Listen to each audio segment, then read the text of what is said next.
এই যে মতি কর্মকার সম্পর্কে আপনি কি জানেন? মতি? কে মতি?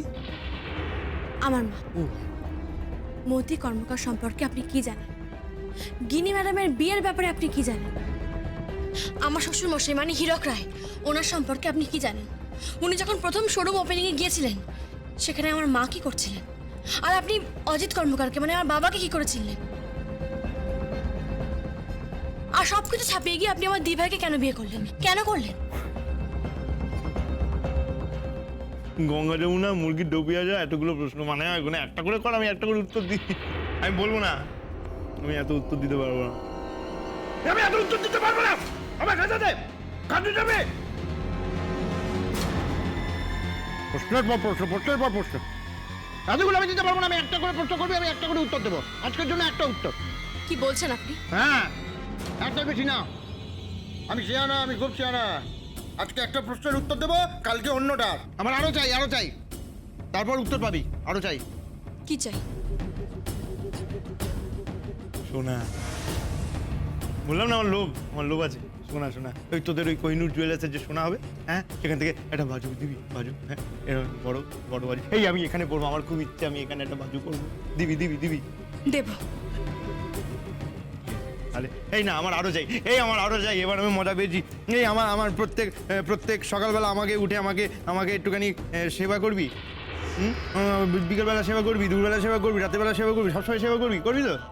আচ্ছা, আরো আছে। আমাকে লুচি দিবি। লুচি তরকারি খাবো সকালবেলা, ঠিক আছে? দুপুরবেলা খাবো হচ্ছে মাংস, ডিম, মাছ, ষোড়শ প্রচারে খাবো, ঠিক আছে? তারপরে পায়েস খাবো। এই এত বলছি, করে দিবি তো রে? দেব, সব দেব। তবে তার আগে আপনি এখন বলুন যে মতি কর্মকার আর অজিত কর্মকারের সঙ্গে হীরক রায়ের কি সম্পর্ক?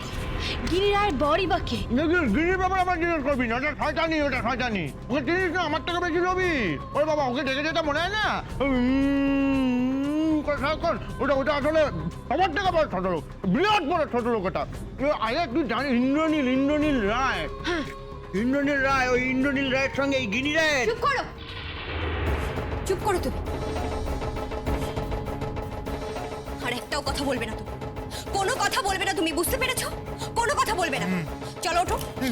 খাবো। বোন, তুই আমার বরকে তাতাচ্ছিলিস? হ্যাঁ, কেন বলবে ওইসব কথা? কেন বলবে?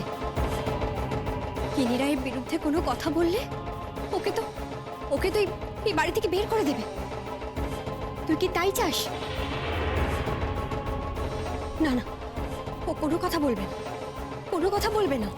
এই চলো, ওঠো বলছি, ওঠো ঘরে চলো। ওঠো চন্দি ভাই, ওঠো বলছি, ওঠো তুমি। কথা একবার শোন। ওঠো তুমি, ওঠো। চল দি ভাই শোন। আরে আস্তে।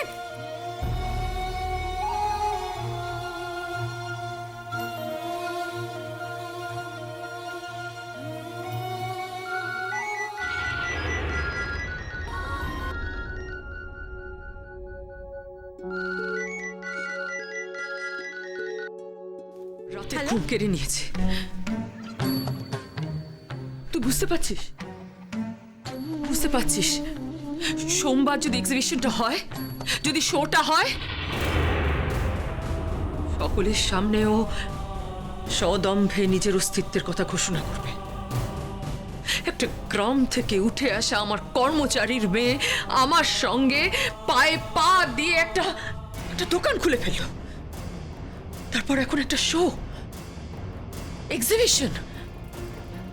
ওর বানানো গয়নাগুলো পরে কলকাতা শহরে বড় বড় মডেলরা র্যাম্পে হাঁটবে, তুই ভাবতে পারছিস? কি করে মেনে নেবো আমি এগুলো? কি করে? এত বছর রায় পরিবারে আমি রাজ করেছি, আমি। আর আজ ঝুমকো যা বলছে তাই হচ্ছে এ বাড়িতে, তাই হচ্ছে। তুমি কি ওকে ঘেন্না করো গিনিবু? জানি না। নাকি ভালোবাসো? পাগল হয়ে গেছিস তুই? ঝুমকোকে ভালোবাসবো আমি? তাহলে ভাবছো কেন? ভালোই যদি না বাসো তাহলে ওঠো, ব্যাগে টাকা ভরো আর সোজা চলে যাও ওয়ার্কশপে।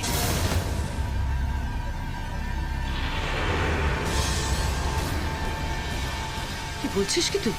হ্যাঁ, ওয়ার্কশপে গিয়ে ওর সমস্ত শ্রমিকদের তুমি কিনে নাও। ওর যত লেবার আছে সবার কাজ বন্ধ করে দাও। টাকা দিয়ে সব হয় কিনি, সব কিছু কেনা যায়। পঞ্চা, হ্যাঁ, কিনিব। কাল সকালে তুমি ওয়ার্কশপে যাও। সোনাপট্টিতে যত লেবার আছে যারা তোমায় ছেড়ে চলে গেছিল, তাদের প্রত্যেকের দ্বিগুণ পারিশ্রমিকের লোভ দেখিয়ে তুলে নিয়ে এসো। তারপর তাদের পেছনে জলের মতো টাকা খরচ কর। ব্যাস, তাহলেই দেখবে গয়না তৈরি বন্ধ, আর গয়না তৈরি বন্ধ হলে ইভেন্টও বন্ধ।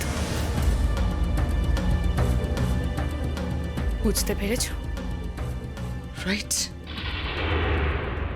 ঠিক বলেছিস তুই, একদম ঠিক।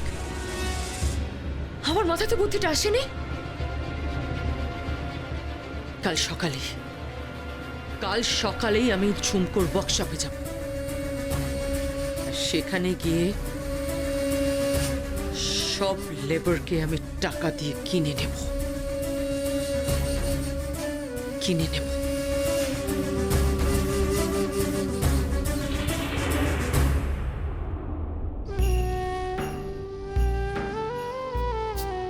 কুসুমদি, কুসুমদি, হ্যাঁ হ্যাঁ, বলো বলো বলো বলো। বলতে শোনো না, এগুলো ধোপা বাড়ি যাবে আর এগুলো ওয়াশিং মেশিনে দিতে হবে। বাড়ির মেয়েরা কোনো কাজ করে না। ছাড়ো। মিষ্টি বৌদি, শোনো না, বলছি আমায় কিছু টাকা দেবে? আমার থেকে চাইছিস কেন? তোর বাবার থেকে চা। দিচ্ছে না তো। কেন দিচ্ছে না কেন? বাবা, সে বাবা অনেক প্রশ্ন করছে আর আমি উত্তর দিতে পারছি না। কি প্রশ্ন করছে? কার সাথে যাচ্ছিস, কোথায় যাচ্ছিস, অনেক প্রশ্ন। এক মিনিট। উত্তর দিতে পারিস নি কেন? কারণ আমি তো মিথ্যে বলতে পারি না, তাই। তা ম্যাডাম, সত্যিটা কি? প্রেম করছেন নাকি? ধ্যাৎ, সত্যি করে বল, প্রেম করছিস? আচ্ছা বলছি, আগে তুমি বলো। কাউকে বলবে না তো? না, কাউকে বলবো না, আগে শুনি।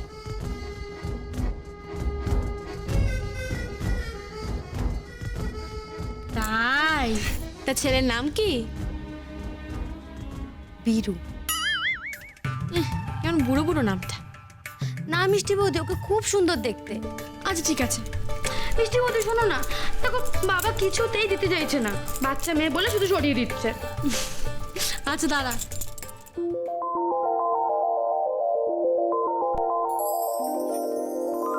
নে, কত দিচ্ছ? 1000 টাকা। হ্যাঁ, 1000 টাকা হবে নাকি? এই শোন, তুই বড়লোক বাড়ির মেয়ে, হ্যাঁ, আর আমি বড়লোক বাড়ির মেয়ে নই, আমি গরিব বাড়ির মেয়ে, গরিব শ্যাকরার মেয়ে। আচ্ছা বাবা, বুঝতে পেরেছি। এই 1000 টাকা দিয়ে ম্যানেজ করে নাও। Thank you. এই শোন। হ্যাঁ, তুই কখন বেরোবি? এই তো একটু বাদেই বেরোবো। একটা কাজ করে দিবি, এই কাপড়গুলো ওয়াশিং মেশিনে দিয়ে দে না। আমি? দে না বাবা, এক্ষুনি দিয়ে দে, যা না। আচ্ছা ঠিক আছে। উফ বাবা, কত কাপড়। পরে যাস না আবার। না, পড়ছি না। বৌমনি, বলছি কি রান্না হবে আজকে? মাটন তো আছে, মাটনটা করে ফেলো, আর দাদু ভাইয়ের জন্য আলাদা করে চিকেন স্টু করো। আচ্ছা ঠিক আছে।